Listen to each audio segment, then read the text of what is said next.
अगर असलेलं बीड आज प्रगती पथावर जावं याच्यासाठी आपण सगळ्यांनी प्रयत्न करतायत, आपण सगळे प्रयत्न करतायत आणि या सगळ्या प्रयत्नांमध्ये राजकीय इच्छाशक्ती, सामाजिक इच्छाशक्ती आणि त्याचबरोबर इथल्या पत्रकारितेची भूमिका महत्त्वाची आहे. लोकांच्या परिवाराच्या माध्यमातून आहे. वेळ फक्त 2 मिनिटाचा आहे, 1.5 मिनिटं सरलेली आहे.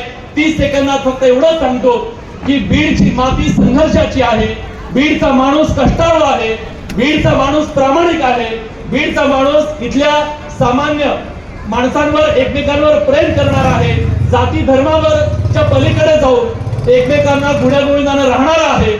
एखाद 2 घटनांमुळे बीड बदनाम होऊ नये, इथला माणूस कष्ट करणार आहे आणि त्याच्या कष्टाचं चीज व्हायला हवं. आणि बीडची जी ओळख गेल्या काही दिवसात बनली आहे ती बीडची ओळख माध्यम म्हणून आम्ही, माणसं म्हणून, सामान्य माणसं म्हणून आपण आणि राजकीय नेत्यांची सगळ्यांची ती मोठी जबाबदारी आहे. आपण ती जबाबदारी पार पाडूया आणि बीडच्या मातीचा जो लौकिक आहे, जो राहुलच्या रूपानं वेगवेगळ्या पत्रकारांच्या माध्यमातून वर जातोय, तो लौकिक त्याला साजेसं काम बीडच्या मातीतून होईल अशी आशा करूया.